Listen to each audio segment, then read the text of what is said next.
Écoutez les 4 propositions. Choisissez celle qui correspond à l'image. Regardez l'image 1. A. Arrêtez de vous disputer. B. Finissez votre goûter, les enfants. C. Rentrez, vous allez attraper froid. D. Sortez de dessous vos lits.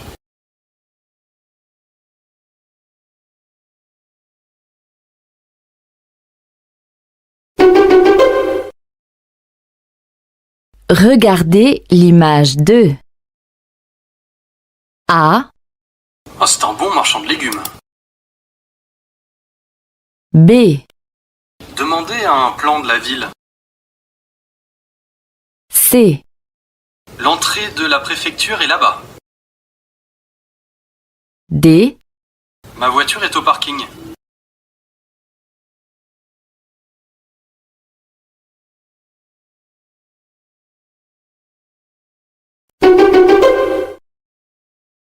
Question 3. Oh là là, cette valise est lourde et le train va partir. Est-ce que tu peux m'aider? A. Oui, à 16 heures. B. Oui, bien sûr. C. Oui, il arrive. D. Oui, j'ai mal.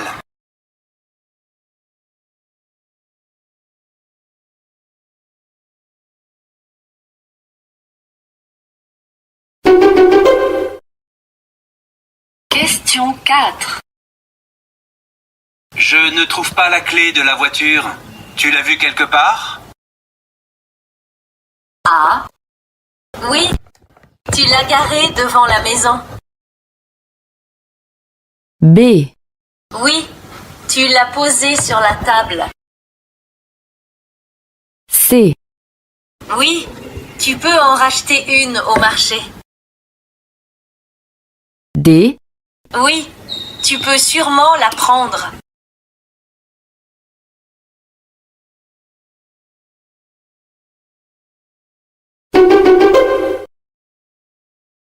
Question 5. Pouvez-vous garder ma valise, s'il vous plaît?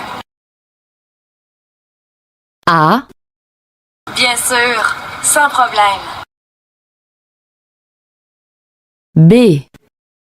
D'accord, j'y vais. C. Désolé, il est absent. D. Merci, ça va très bien.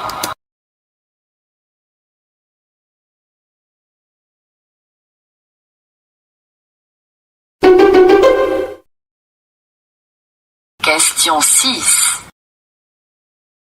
Pardon, madame, vous pouvez m'aider? Je cherche les vêtements de sport. A.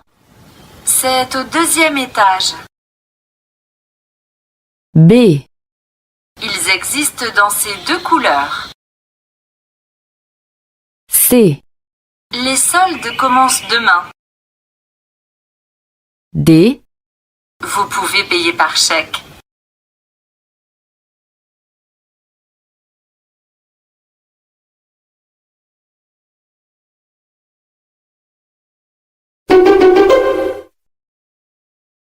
Question 7. Cette année, c'est décidé. Nous allons faire du ski pendant les vacances de Noël. Tu nous accompagnes? A. Avec plaisir. Je suis libre demain. B. Bonne idée. J'adore la neige. C. D'accord. Je pars tout seul. D, Super. Je connais bien cette ville.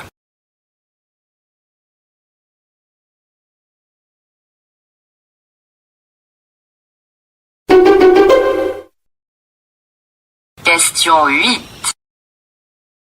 Vous avez reçu la commande de Madame Cordier? A, Oui, bientôt. B, Oui, ce matin. C, Oui, d'accord. D, Oui, pourquoi pas?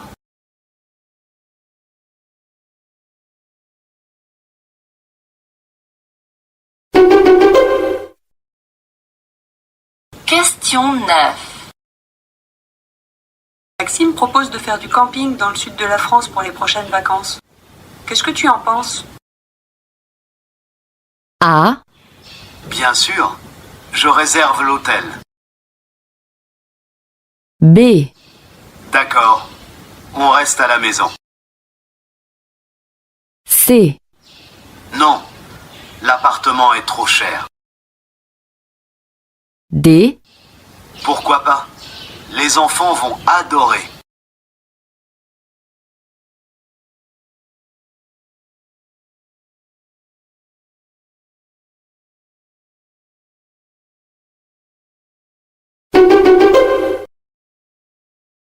question 10. Salut Yann, je fais une fête samedi, tu viens? Ouais, super, avec plaisir. Comment on fait pour aller chez toi? A, Tu apportes quelque chose à boire. B, Tu arrives vers 20h30. C, Tu descends au dernier arrêt du bus 78. D, Tu peux venir avec ta sœur si tu veux.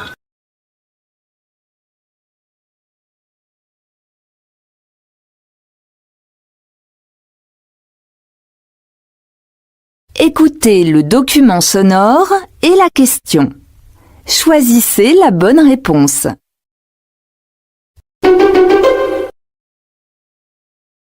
Ça ne va pas? Tu es malade? Non, mais mon mari vient de réserver un appartement à la montagne pour 15 jours.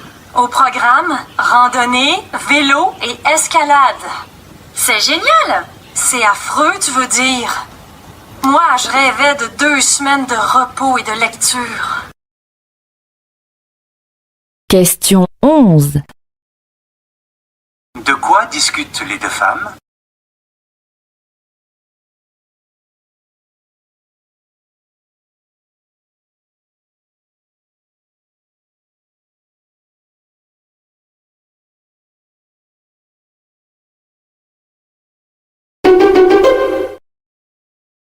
Allô?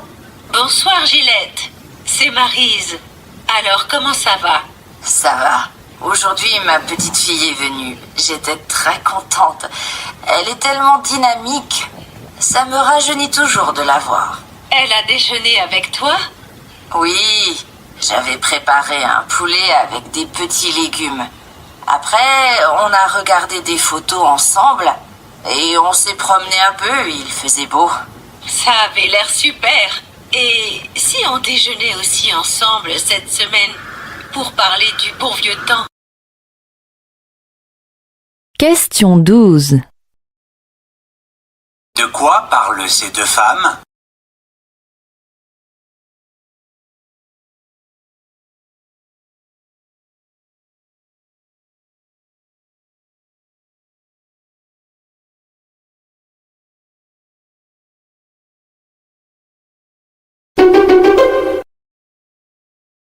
Perrine, tu viens au cinéma avec nous? Quand? Aujourd'hui? Ce soir, la séance est à 20h. Il passe une comédie romantique. Non, j'ai une réunion au bureau jusqu'à 18h. Et après, j'ai rendez-vous au restaurant avec Paul. Question 13. Qu'est-ce que Perrine va faire ce soir?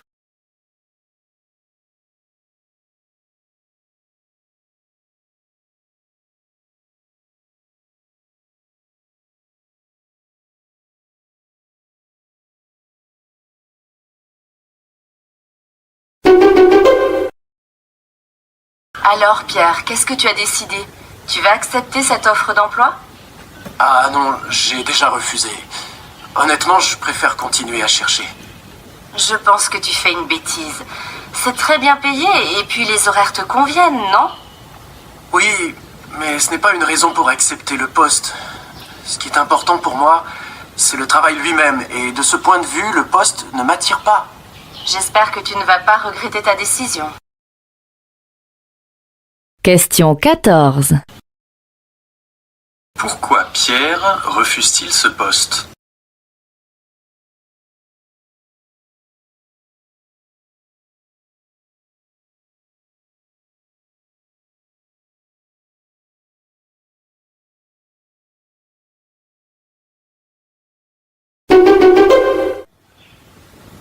Où pars-tu en vacances cet été? Sûrement dans le sud. J'aime la pêche et mes amis de Marseille m'ont proposé leur appartement. Moi, je supporte très mal les fortes chaleurs. Ça me rend malade. Dommage. Tu aurais pu venir avec moi. Il y a de la place chez mes amis. Et si c'était toi qui venais avec moi en Irlande? C'est beau l'Irlande. Là-bas aussi, on peut pêcher. Oui, tiens, c'est une idée. Je ne connais pas du tout ce pays. Pourquoi pas? Question 15. Que décident de faire les deux amis pour leurs vacances?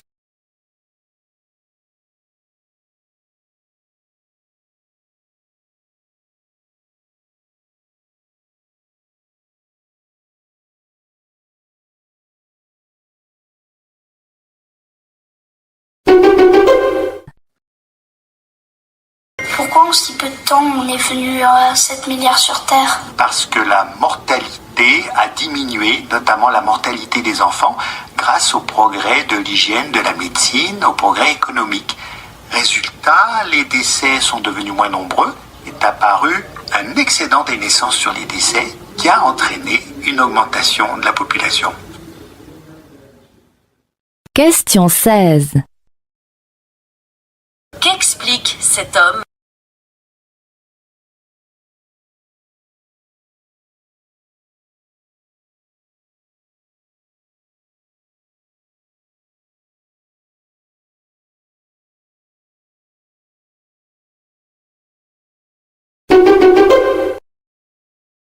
Est-ce que vous pouvez nous rappeler en quelques mots la situation? Oui, c'est un fait divers heureusement très rare. Un étudiant de l'Université d'Ottawa, originaire du Niger, souhaite que sa femme vienne vivre avec lui. Et il se bat avec l'administration pour qu'elle puisse entrer dans le pays. Mais où vit sa femme? Au Niger, le couple est actuellement séparé en raison d'erreurs administratives. Question 17. Qu'espère cet étudiant?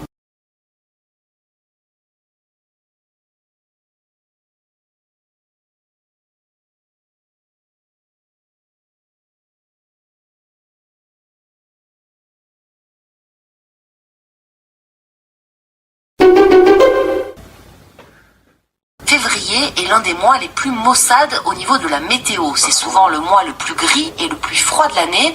Du coup, les gens ont tendance d'une part à surchauffer leur chambre et aussi à moins l'aérer.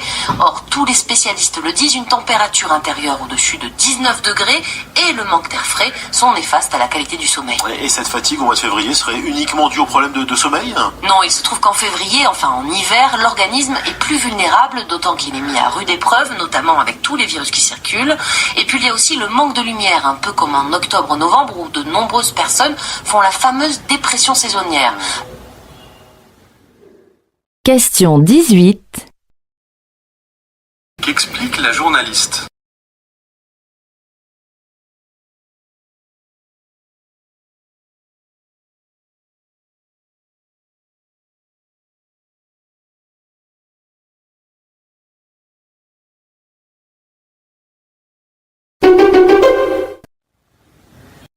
La passion, je l'ai depuis longtemps, depuis tout petit, puisque mon père était passionné de bouts de bois. Donc voilà, quand j'ai toujours vécu dans les vieux meubles, dans les vieux morceaux de bois. Puis un jour, mon médecin de famille m'a donné un meuble à restaurer. Et à partir de ça, j'ai voulu faire de la restauration de meubles.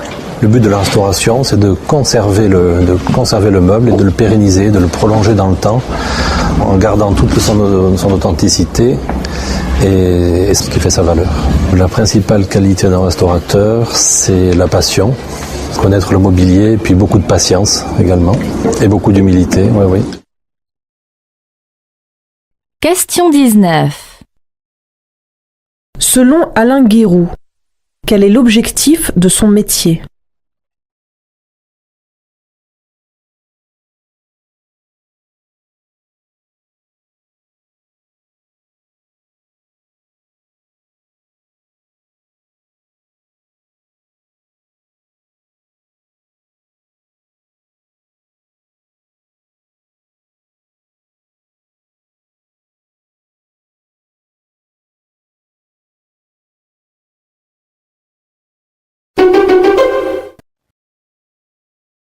Stéphane, est-ce que Corinne est rentrée de sa mission au Japon? Oui, elle était au bureau hier et aujourd'hui, mais elle est très fatiguée. La pauvre, sa mission a été plus difficile que d'habitude? Oui, elle a eu des réunions dans plusieurs villes. Elle n'a pas arrêté de circuler. C'est sympa, elle a pu découvrir plein de lieux différents. Pas du tout, elle terminait très tard le soir. Elle devrait prendre des vacances. Impossible, elle repart pour une conférence au Canada, la semaine prochaine. Question 20. Qu'apprend-on sur Corinne?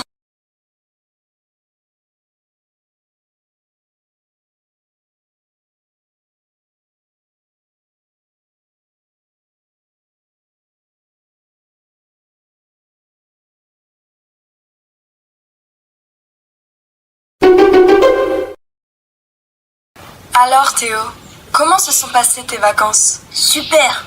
Une semaine, c'était un peu court, mais je suis content. Tu es parti avec tes amis Diego et Chris, comme prévu? Non, au dernier moment, ils ont préféré aller en Espagne. J'ai donc proposé à mon cousin de m'accompagner et il a accepté. Vous avez dormi à l'hôtel? Non, on avait réservé dans un camping pas cher près de la plage. On a fait de la planche à voile tous les jours. Question 21. Que dit Théo à propos de ses vacances?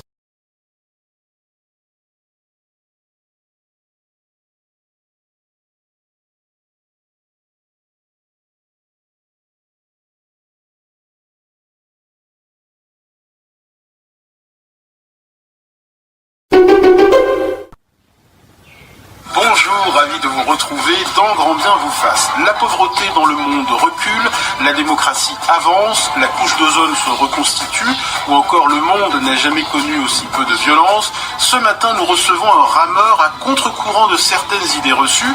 Le spécialiste en psychologie positive, Jacques Lecomte, nous donne à voir ce matin une humanité en progrès. En s'appuyant sur une série de chiffres, de statistiques et de rapports internationaux fiables, Jacques Lecomte nous invite à regarder notre monde avec un optimisme réaliste. Il appelle ça l'optiréalisme, loin des discours catastrophistes des prophètes de malheur. Question 22. Que propose cette émission?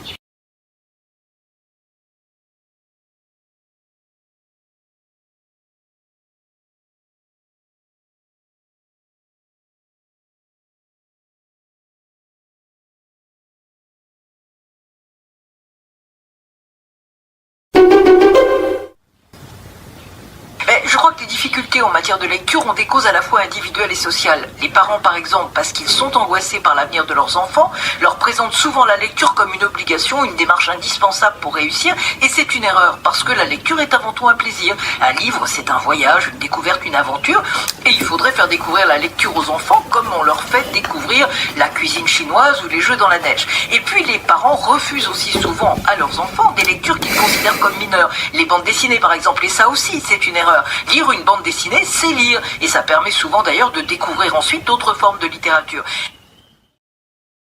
Question 23. Que conseille cette intervenante aux parents?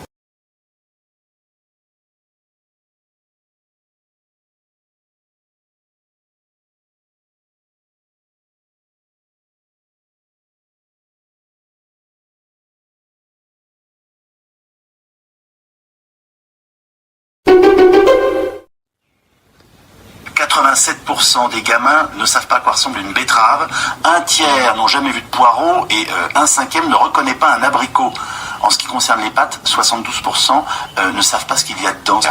Ça nous parle de nous aujourd'hui ? Oui, tout à fait. C'est évidemment un des grands problèmes. Il faut redonner des repères sur les aliments, savoir d'où ils viennent, comment ils poussent, à quoi ça sert. Pour cela, il faut emmener les enfants sur les marchés, faire les courses. Il faut leur montrer quand on fait la cuisine les ingrédients que l'on met. Donc il faut réapprendre la culture alimentaire qui est quand même dans nos traditions en France. Question 24. Quel problème évoquent les interlocuteurs à propos des enfants?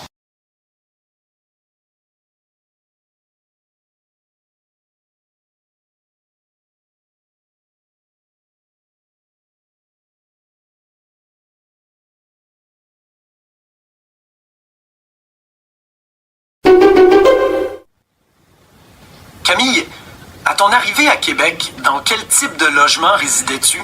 J'ai d'abord habité un appartement en colocation dans le quartier de Montcalm. Au bout de 6 mois à peine, j'ai emménagé à 2 pas du centre-ville. Oh, c'est très simple de trouver un logement ici. Ça se fait en quelques jours. Comment as-tu trouvé ton premier appartement? Avant de quitter la France, sur un site internet regroupant les annonces de colocation. Mais je conseille de chercher sur place. Il y a tout ce qu'il faut pour trouver facilement. On peut découvrir le quartier, voir si les pièces sont spacieuses, lumineuses et surtout bien insonorisées. Ce n'était pas le cas de mon premier logement, malgré le nom du quartier. Question 25. D'après Camille, quel est le point fort de l'immobilier à Québec?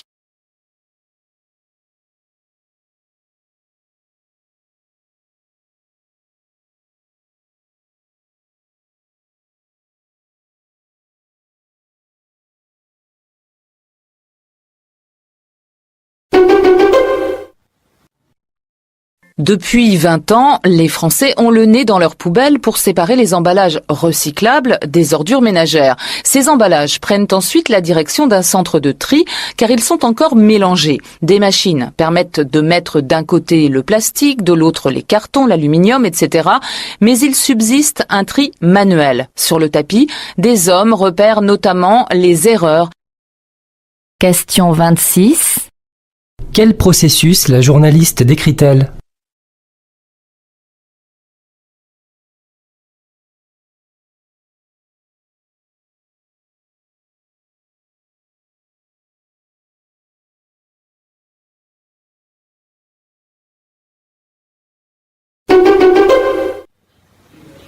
David Bernard, vous êtes psychologue du travail.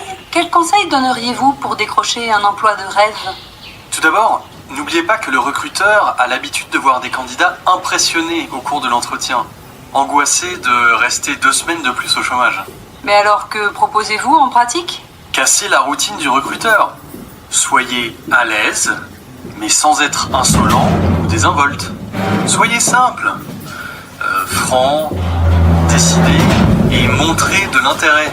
Vous contribuerez ainsi à l'installation d'une atmosphère courtoise et détendue. Question 27. Que conseille de faire le psychologue face à un recruteur?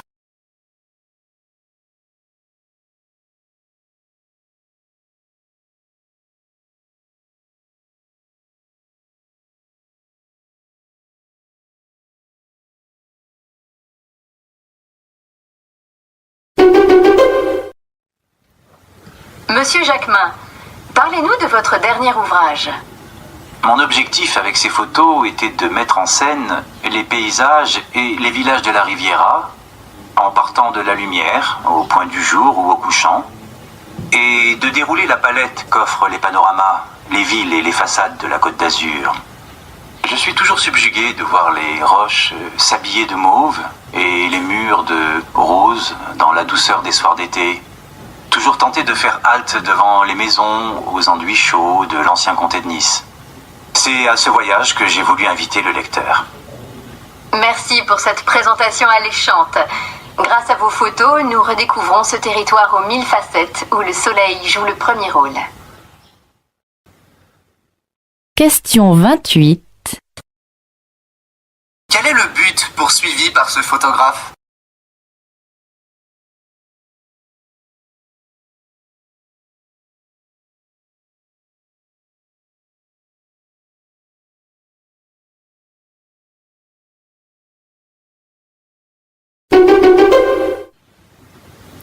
est né votre film?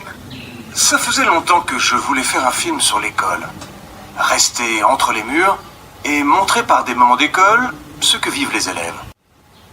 Le jour de la sortie de mon précédent film, En route, j'ai participé à une émission de radio à laquelle était également invité François Rufus, qui venait de sortir son livre. Et au cours de l'émission, je me suis aperçu qu'il traitait tous les thèmes que je voulais aborder de la manière dont je voulais le faire, sans sortir du collège, avec une démarche minimaliste et très descriptive. Dans l'ascenseur, je lui ai demandé s'il était intéressé par une adaptation. Il m'a donné son livre, et 3 jours après, je signais. Question 29. Quel est le point commun entre l'écrivain et le réalisateur?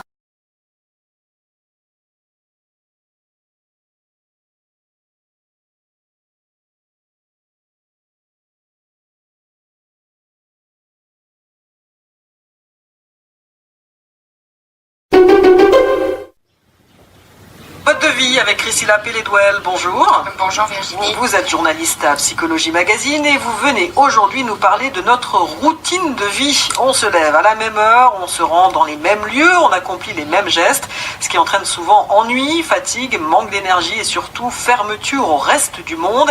Mais parfois, il suffit de peu de choses pour déprogrammer cette routine. Expliquez-nous, Priscilla. Vraiment peu de choses. Il suffit simplement de faire un petit pas de côté, de sortir de notre perception habituelle pour expérimenter de nouvelles sensations, de nouvelles émotions. Question 30.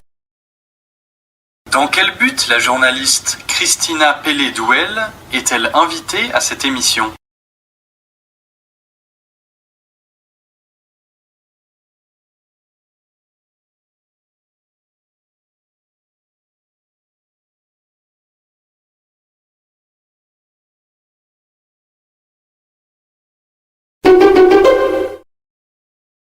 Bonjour à tous, je n'ai rien à me mettre. Avez-vous déjà prononcé cette phrase devant votre armoire pleine de vêtements?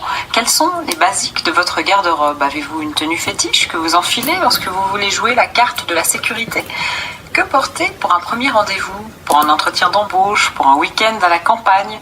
Ces questions semblent futiles. La mode nous paraît parfois un luxe superflu et on oppose souvent l'être et le paraître. Mais faites l'expérience, si vous êtes femme, quel que soit votre gabarit, enfilez une robe qui vous met en valeur, de jolies chaussures, une touche de rouge à lèvres peut-être, vous vous sentirez sans aucun doute plus sûr de vous, votre caractère en sera peut-être même transformé. Question 31. Quelle est l'idée avancée par la journaliste?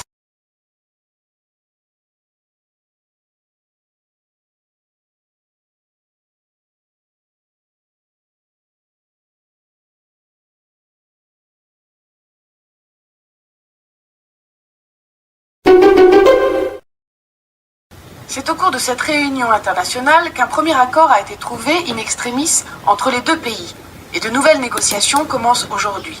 Mais sur le fond, rien n'est encore fait. En effet, il aura fallu 2 jours de négociations marathon pour parvenir à accoucher de ce document conjoint. Cela marque donc le début d'un processus, mais il faut rester prudent, car c'est maintenant que les choses démarrent réellement. Alors, amorce d'un processus de paix ou conférence symbolique? La secrétaire d'État a d'ailleurs précisé hier soir que l'échec n'était pas une option. En fait, on n'est pas encore rentré dans le vif du sujet. Beaucoup de points n'ont pas encore été abordés et n'ont pas été détaillés dans le document conjoint, car les deux parties n'ont pas réussi à se mettre d'accord sur la formulation. Question 32. Pourquoi la journaliste reste-t-elle prudente ?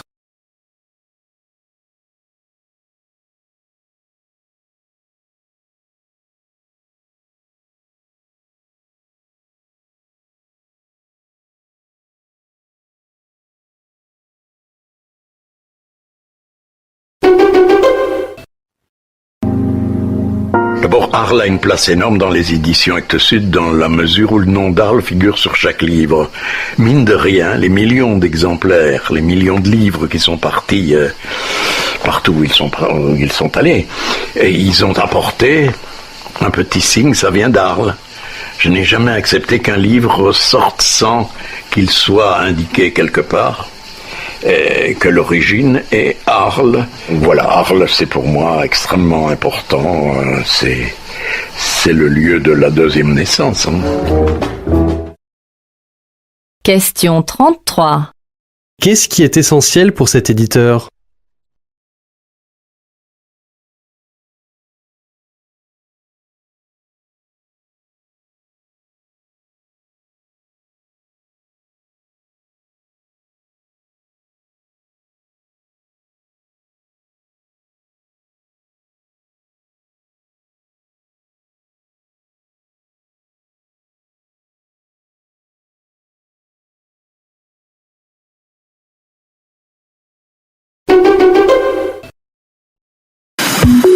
Depuis 2008, l'Organisation mondiale de la santé reconnaît les médecines traditionnelles capables de prévenir, diagnostiquer et traiter certaines maladies physiques et mentales. Cependant, les médicaments traditionnels peuvent avoir des effets indésirables ou entraîner de graves complications quand ils sont mal utilisés. Attention aussi à l'automédication. Elle entraîne en médecine traditionnelle de nombreuses erreurs. Quoi de Neuf Doc s'est rendu à Niamey au Niger pour rencontrer des tradis praticiens.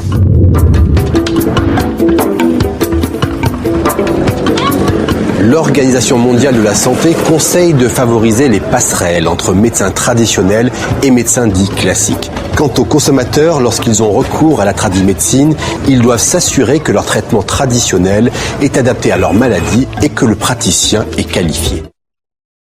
Question 34. Quel est le point de vue de l'Organisation mondiale de la santé sur les médecines traditionnelles ?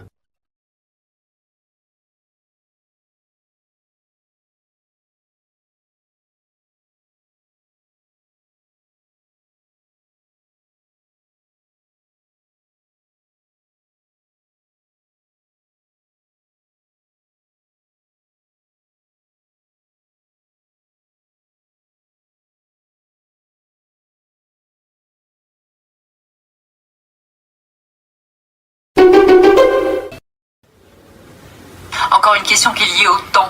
Pauline habite dans le sud et la neige est tombée en grosse quantité. Elle a peur que son poids ne casse les branches de ses arbres et de ses arbustes. Elle voudrait savoir donc s'il est conseillé de les agiter pour faire tomber la neige. À une condition, une seule, qu'ils ne gèlent pas. C'est-à-dire que si vraiment la température demain dehors est un petit peu comme ce matin, le bois est extrêmement cassant. On attend donc le redout des températures et là on peut effectivement agiter pour laisser tomber la neige et éviter que le poids ne casse les branches. Malheureusement, quantité de plantes, je pense aux gros cèdres, vont souffrir du poids de la neige car la neige représente un poids énorme qui risque de causer quantité de dommages. Question 35. Selon ce journaliste, quel risque peut avoir la neige pour les plantes ?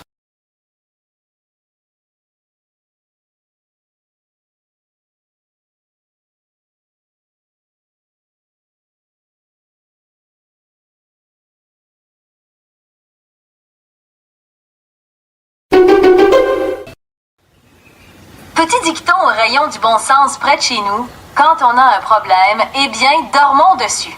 Rien de tel qu'une bonne nuit de sommeil pour y voir plus clair. Eh bien, cette vérité, sachez-le, les chercheurs américains de l'Université de Californie l'ont démontré scientifiquement. Le sommeil permet de résoudre des problèmes sans que vous fassiez quoi que ce soit. Quand on dort, vous le savez, on alterne les périodes de sommeil profond et de sommeil paradoxal. Eh bien, cette phase paradoxale riche en rêves jouerait un rôle essentiel dans l'inventivité et dans la résolution des problèmes. Vous avez donc compris le message, il faut dormir. Question 36. Qu'a-t-on découvert sur le sommeil ?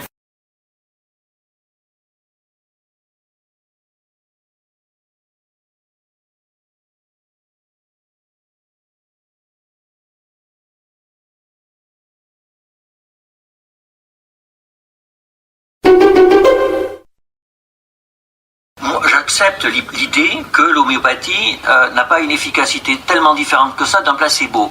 Mais en fait, nous avons besoin de médicaments qui sont des placebos. Et je suis médecin et je le dis. Et le problème, c'est qu'aujourd'hui, à la limite, quand un patient guérit grâce à un placebo, on va sous-entendre qu'il a eu tort de guérir. Hein. C'est-à-dire que oui, effectivement, il faut être un peu humble. En médecine, on ne comprend pas tout ce qui se passe.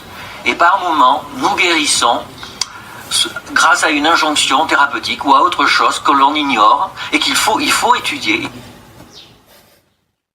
Question 37. Quel est le propos de ce médecin?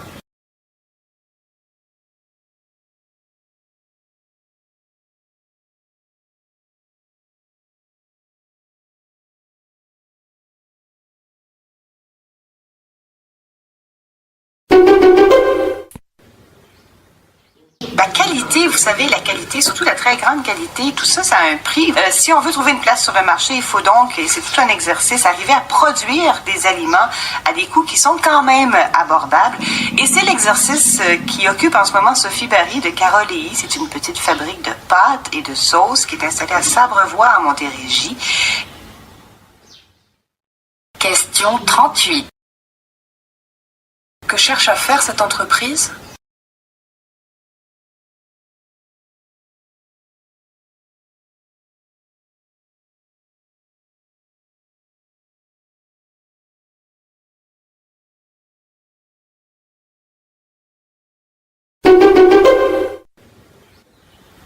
C'est une dame que je ne connaissais pas du tout.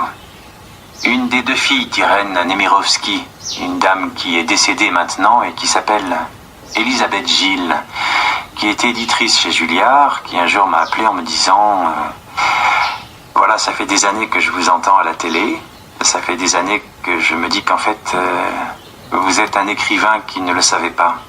Et quand je suis arrivé dans son bureau, elle m'a expliqué qu'en fait, je n'avais rien à faire à la télé, que ce n'était pas mon métier.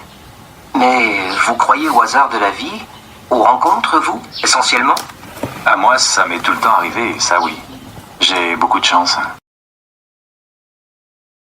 Question 39. Comment s'est révélée la vocation de cet écrivain?